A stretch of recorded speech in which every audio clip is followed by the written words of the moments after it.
안녕하십니까? 책 읽는 밤 달빛지기입니다. 오늘도 천일야화 42번째 밤 이야기를 이어나가겠습니다. 이런 식으로 생활한 지도 약 1년이 되었을 때 일입니다. 어느 날 평소보다 더 깊숙한 숲에 들어간 저는 매우 경관이 좋은 장소에 이르러 나무를 자르기 시작했습니다. 그런데 나무 뿌리를 뽑아내던 저는 쇠고리가 달린 쇠뚜껑 문을 발견했습니다. 저는 즉시 위에 덮인 흙을 털어내고 쇠뚜껑을 들어올렸습니다. 그 안에는 지하로 통하는 층계가 하나 있었으므로 도끼를 들고 아래로 내려갔습니다. 층계를 다 내려간 저는 놀라지 않을 수 없었습니다. 거기에는 널찍한 궁의 내부가 펼쳐져 있었고 마치 빛이 잘 드는 지상에 지어진 것처럼 모든 것이 환하게 밝혀져 있었던 것입니다. 화랑에는 백옥으로 된 기둥들이 있었는데 거대한 황금 덩어리가 기둥머리를 이루고 있었습니다. 저는 회랑을 따라 나아갔습니다. 그런데 저쪽에서 귀부인 한 명이 나타나 제 쪽으로 오고 있지 않겠습니까? 거동은 너무도 기품 있고 우아했으며 용모는 선녀처럼 아름다워서 보는 순간 도저히 시선을 뗄 수 없는 그런 절세 미인이었습니다. 그 아름다운 기부인이 저에게까지 오는 수고를 하지 않게끔 저는 걸음을 재촉해 그녀 앞으로 갔습니다. 제가 허리를 깊이 굽혀 인사를 하니 그녀가 물어왔습니다. 당신은 누구죠? 인간인가요? 정령인가요? 부인, 저는 인간입니다. 정령들과는 아무런 왕래가 없는 사람입니다. 그녀가 크게 안도의 한숨을 내쉬며 말했습니다. 그렇다면 어떻게 해서 이 안에까지 들어오게 되셨나요? 제가 이 안에 있은 지 25년째지만 그동안 인간은 한 명도 보지 못했어요. 이미 제 마음을 흔들어버린 그녀의 황홀한 미모, 그리고 저를 맞는 부드럽고도 따뜻한 태도에 고무된 저는 용기를 내어 이렇게 말했습니다. 부인의 질문에 답하기에 앞서 이렇게 뜻하지 않은 만남에 제 마음이 너무도 기쁘다는 사실을 말씀드리고 싶군요. 이 만남은 지금 고통 속에 빠져있는 저에게 큰 위로가 되며 한편으로는 부인을 지금보다 훨씬 더 행복하게 해줄 기회일 수 있기 때문입니다. 이어 저는 왕의 아들인 제가 어떻게 지금의 꼴이 되었으며 어떤 우연에 의해 이 웅장하기 그지없는 하지만 감옥처럼 따분해 보이는 지하 궁전의 입구를 발견하게 되었는지 상세히 이야기해 주었습니다. 아, 왕자님. 그녀는 한숨을 푹 내쉬며 말했습니다. 왕자님께서 잘 보셨어요. 이곳은 겉보기에는 아주 웅장하고 화려해 보이지만 사실은 지겨운 감옥에 불과해요. 아무리 멋진 장소라 하더라도 억지로 잡혀 있으면 전혀 즐겁지 않은 법이죠. 왕자님께서는 에피티마루스 대왕이라는 이름을 들어보셨겠죠? 귀중한 흑단이 풍부해 흑단의 섬이라는 이름이 붙은 나라의 국왕 말입니다. 그분이 바로 저의 부친이시랍니다. 부왕께서는 저와 사촌이었던 왕자를 제 배우자로 선택해 주셨습니다. 신혼 첫날 밤 궁전과 흑단의 섬 수도 전체가 축제 분위기에 사여 있었고 신부인 저는 신랑에게 인도되려 하고 있었습니다. 그런데 그 순간 어떤 정령이 나타나 저를 납치해 가는 게 아니겠습니까? 저는 기절하여 의식을 잃었습니다. 얼마 후 다시 정신을 차려보니 바로 이 지하 궁전에 잡혀와 있었지요. 처음에는 저는 살고 싶은 마음이 없었습니다. 하지만 시간이 지나니까 그 흉측한 정령과 함께 사는 것도 견딜만 하게 되더라고요. 이미 말씀드린 대로 제가 여기 있은 지 벌써 25년째인데 이 안에는 생활에 필요한 것들이 얼마든지 있는 데다가 장신구라든가 예쁜 옷이나 밝히는 머리 텅 빈 공주라면 얼마든지 만족할 만한 것들이 다 있으니까요. 정령은 열흘에 한 번씩 들러서 저하고 하룻밤 잠자리를 같이 합니다. 하지만 그 이상은 오지 않습니다. 이유인즉 그는 다른 여자하고 결혼한 상태인데 이 사실을 그녀가 알게 되면 시샘을 부릴 거라나요? 하지만 만일 그가 필요할 때 제 방 입구에 있는 어떤 부적을 만지기만 하면 낮이든 밤이든 상관없이 정령은 즉시 나타납니다. 오늘은 그가 방문한 지 나흘째 되는 날이에요. 따라서 여세 후에 다시 오죠. 그러니 만일 왕자님께서 원하신다면 앞으로 닷새 동안 저하고 여기 함께 계셔도 됩니다. 제가 왕자님의 신분과 가치에 걸맞게 극진히 대접해 드릴 테니까요.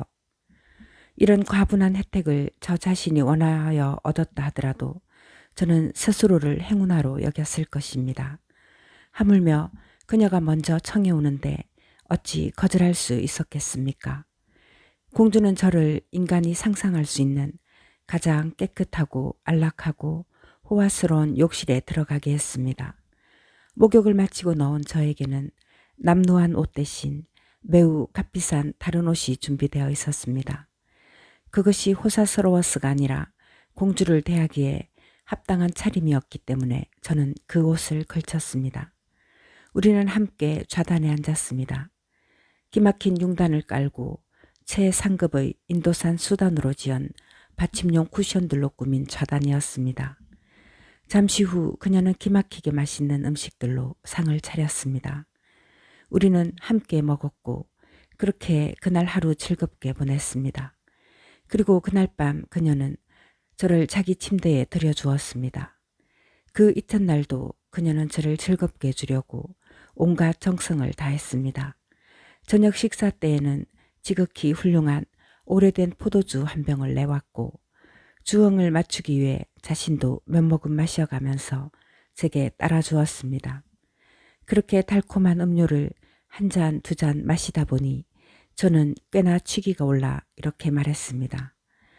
아름다운 공주여, 그대는 너무 오랫동안 이곳에서 산채로 매장되어 있었소. 자, 나를 따라 이곳을 나갑시다. 여기에서 즐기고 있는 이 거짓된 빛은 버리고 나가서 당신이 여러 해 동안 보지 못했던 진정한 빛을 누립시다. 왕자님, 그녀가 미소를 지으며 대답했습니다. 그 얘기는 그만하세요. 열흘 중 하루만 정령에게 양보하고 나머지 9날을 당신과 보낼 수 있다면 세상에서 가장 아름다운 빛도 제겐 아무것도 아니에요. 공주, 저는 다시 말했습니다. 보아하니 그 정령놈이 무서워서 그러는 것 같구려. 근데 나는 놈이 하나도 안 무섭단 말이야. 심지어는 마법의 글귀가 적혀있는 저 부적을 산산이 부숴버릴 수도 있어. 그놈이 온다고? 그럼 기다리지 뭐. 그놈이 얼마나 무섭고 힘이 센지는 모르겠지만 내 주먹 맛을 단단히 보여줄 거요. 내 맹세하거니와 이 세상 모든 정령놈들을 모조리 없애버릴 거요. 바로 그놈부터 말이오. 저의 이런 행동이 어떤 결과를 가져올지 뻔히 알고 있는 공주는 제발 부적만 건드리지 말라고 간청했습니다. 그것은 우리 둘 다 망하는 지름길이라고요. 하지만 술기운의 제정신이 아니었던 제 귀에는 그녀의 말이 들려오지 않았습니다. 결국 저는 부적을 발길질하여 산산조각 내버렸습니다. 부적이 부서지자마자 세상이 캄캄해지고 연신 번개가 쳤습니다.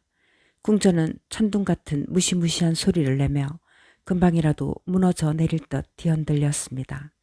이 섬뜩한 사태에 순간 술기운은 확 달아나 버렸고 제가 무슨 짓을 저질렀는지 깨달았지만 이미 엎질러진 물이었습니다. 공주, 저는 외쳤습니다. 이게 무슨 일이오? 역시 새파랗게 질려있던 그녀는 자신의 불행은 생각하지 않은 채 이렇게 대답했습니다. 아, 빨리 도망가세요. 안 그러면 당신은 끝난 목숨이에요. 저는 그녀의 말을 따랐습니다. 하지만 너무도 공포에 질려 있었던지라 도끼와 신발을 놓고 오는 것도 몰랐습니다. 제가 내려왔던 층계에 이르렀을 때 궁전벽이 양쪽으로 갈라지면서 정령이 나타났습니다. 그는 잔뜩 화가 나서 공주에게 말했습니다. 무슨 일이오? 왜 나를 부른 거요? 심장이 조금 아파서 여기 있는 포도주를 꺼내 한두 모금 마셨어요. 그런데 운수 나쁘게도 발을 헛디뎌 이 부조기로 넘어져 버린 거예요. 다른 일은 없답니다. 이 대답을 들은 정령은 불같이 화를 내며 말했습니다. 당신은 수치도 모르는 거짓말쟁이야. 그럼 여기 있는 손도끼와 신발은 뭐요? 저는 지금까지 여기에 그런 게 있는 줄도 몰랐어요. 아마 당신이 화가 나서 정신없이 이곳으로 달려오다가 어디선가 집어들고 자신도 모르게 가져온 것이겠죠. 이에 정령은 더 이상 대꾸하지 않고 욕설을 퍼부으며 제 귀에까지 들릴 정도로 심하게 그녀를 매질하기 시작했습니다. 저는 가혹하게 학대당하는 공주가 내는 처절한 울음과 비명소리를 차마 듣고 있을 수 없었습니다. 저는 그녀가 준 옷을 벗어버리고 전날 욕실에서 나올 때 청개 앞에 가져다 놓았던 제 옷으로 갈아입었습니다. 청개를 다 올라왔을 때 나 자신이 이 모든 불행을 초래했다는 생각에 제 마음은 찢어질 듯 아팠습니다. 그리고 세상에서 가장 아름다운 공주를 무자비한 정령의 잔혹한 매질 아래 남겨두고 혼자 도망가는 저야말로 이 세상에서 가장 배은망덕하고도 가증스러운 인간이라고 자책했습니다. 저는 생각했습니다. 그래, 그녀는 25해를 수인으로 지냈어. 하지만 자유가 없다는 점을 제외하고 그녀에게는 아무런 부족함도 없었어. 그런데 나의 미친 짓이 그녀의 행복을 끝내고 그녀를 무자비한 마귀의 잔혹한 소나기에 던져버린 거야. 저는 입구에 쇠뚜껑을 내리고 그 위를 흙으로 덮은 후 나무 한 짐을 해서 짊어지고 시내로 돌아왔습니다. 그 와중에도 나무를 할 수 있었던 것은 너무도 당황하고 괴로워서 아무 생각이 없었던 까닭입니다. 주인 양반인 양복장이는 제가 돌아온 것을 보고 몹시 기뻐했습니다. 자네가 보이지 않아 몹시 염려했다네. 특히나 자네가 내게 밝힌 신분의 비밀 때문에 더욱 그랬지. 대체 어찌 된 일인지 몰라. 혹시나 누가 자네의 정체를 알아본 건 아니었는지 걱정했어. 여하튼 이렇게 무사히 돌아올 수 있게 해주신 하느님께 감사드리네. 저는 이처럼 따뜻하게 마음을 써주는 그분에게 감사했습니다. 하지만 그동안 제게 무슨 일이 있었으며 왜 손도끼와 신발 없이 돌아오게 되었는지 말하지 않았습니다. 저는 방에 들어가서 어처구니 없을 정도로 경솔했던 제 행동을 수없이 자책했습니다. 만일 내가 자제하여 그 부죽을 부수지 않았더라면 나와 공주는 이 세상에서 가장 행복하게 지낼 수 있었는데 제가 한참 이런 괴로운 생각에 빠져 있을 때 양복장이가 들어와 말했습니다. 웬 남 모르는 노인네가 자네의 손도끼와 신발을 들고 찾아왔네. 그 사람 말로는 길바닥에 떨어진 것을 주워왔다는데 숲에서 같이 일하는 자네의 동료들이 자네가 여기 산다고 알려주었다는구먼. 나와 보게 자네에게 직접 돌려주고 싶다며 기다리고 있으니. 이 말에 저의 얼굴은 하얗게 변했고 온몸은 사시나무처럼 떨리기 시작했습니다. 양복장이가 왜 그러냐고 묻고 있을 때 방의 타일 바닥이 양쪽으로 갈라졌습니다. 더 이상 기다리지 못한 늙은이가 손도끼와 신발을 들고 직접 우리 앞에 나타났던 것입니다. 그는 다름 아닌 흑단의 섬 아름다운 공주를 납치한 정령으로 공주를 잔혹하게 매질한 후 노인으로 변장하고 저를 찾아왔던 것입니다. 그가 우리에게 소리쳤습니다. 나는 정령들의 왕이신 이블리스의 외손자다. 이것이 내 손도끼냐? 그는 제게 눈을 돌리며 다그쳤습니다. 그리고 또 이 신발들도 내 것이 맞느냐? 그 살기등등한 모습에 제정신이 아니었던 저로서는 입도 뻥긋 못했을 것입니다. 그는 저의 허리춤을 움켜잡더니 질질 끌어 밖으로 나간 다음 하늘로 솟구쳐 날아올랐습니다. 어찌나 빠르고 세차게 올라갔던지 까마득한 허공에 이르렀어야 비로소 저는 우리가 그 짧은 시간에 엄청난 거리를 날아왔다는 사실을 알 수 있었습니다. 그 기세로 그는 다시 땅 쪽으로 날아 내려왔습니다. 그리고 발을 굴러 땅을 연 다음 그 속으로 몸을 던졌고 다음 순간 저는 마법의 성 한가운데 그 공주 앞에 와 있었습니다. 하지만 이게 웬일입니까? 제 눈앞에는 너무도 가슴 아픈 광경이 펼쳐져 있었습니다. 공주는 벌거벗겨진 채 피투성이가 되어 바닥에 뒹굴었고 거의 죽어있는 그녀의 두 뺨은 눈물로 젖어 있었습니다. 이 나쁜 년아, 정령은 저를 흔들어 그녀에게 보여주며 말했습니다. 이게 너가 사랑하는 놈팡이냐? 그녀는 힘없이 눈을 들어 저를 쳐다보고 슬프게 대답했습니다. 전혀 모르는 사람이에요. 생전 처음 보는 사람이라고요. 뭐라고? 정령이 소리쳤습니다. 내년을 이 꼴로 만든 장본인이 바로 이놈이거늘. 그래, 너는 모른다고 하는 거냐? 정말로 모르는 사람이라고요. 당신은 내가 거짓말을 했어. 저 사람을 해치기를 원하는 건가요? 그렇다면 좋아. 정령은 허리에서 반월도를 뽑아들어 그녀에게 주며 말했습니다. 정말로 네가 이자를 한 번도 본 적이 없다면 이 칼로 그의 목을 베어라. 아, 공주가 말했습니다. 어찌 내가 당신이 요구하는 짓을 할 수 있겠어요. 보다시피 온몸에 힘이 소진되어 팔을 들어올릴 기력조차 없는데 말이에요. 또 설사 기력이 있다 한들 어떻게 생전 처음 보는 무고한 사람을 죽일 수 있겠어요. 이렇게 거절하는 그녀의 태도는 오히려 내년이 무슨 짓을 했는지 훤히 짐작하게 해줄 뿐이다.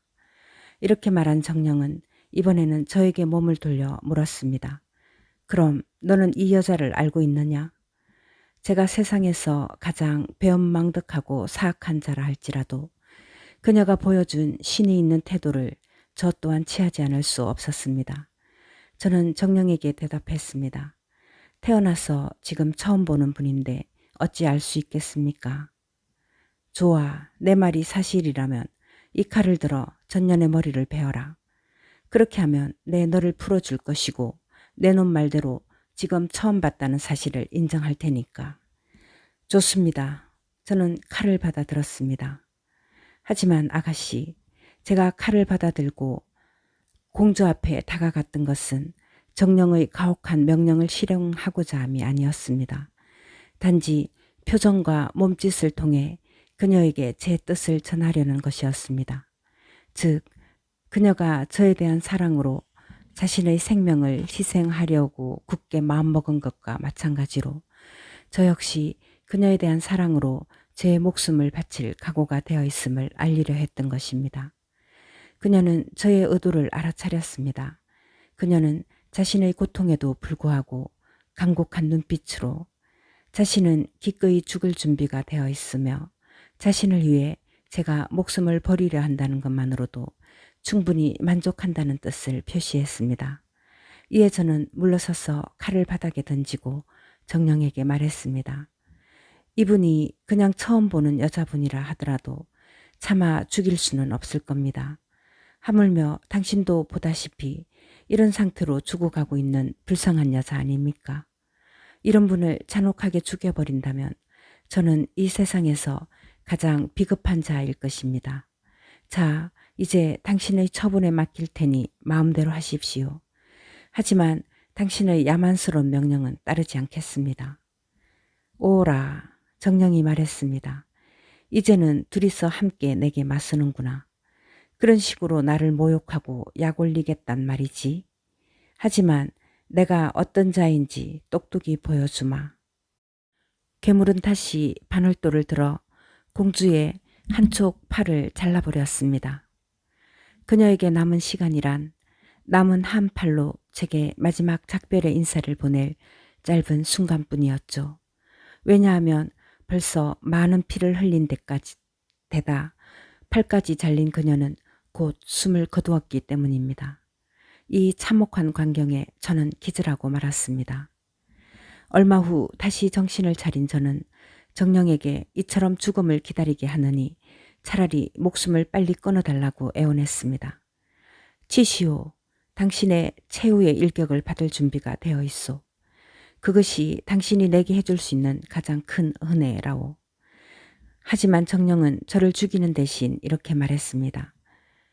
자, 내 마누라를 어떻게 다루는지 똑똑히 보았지? 그년이 너를 여기 받아들인 것은 분명하다. 만일 너희들이 더 모욕적인 짓을 했다는 확신이 섰다면 내 놈을 당장에 없애버렸을 것이다. 하지만 확신이 없으므로 그냥 너를 개나 당나귀, 사자나 새로 바꾸어 놓는 것으로 만족하겠다. 내 놈에게 선택의 기회를 줄 테니 어느 짐승을 택할지 하나 골라라.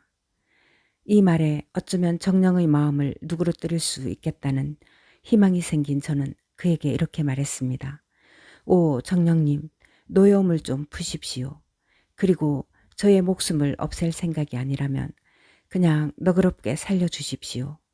만일 저를 용서해 주신다면 저는 영원히 당신의 관대함을 기억하겠습니다. 그러니 제발 용서해 주십시오.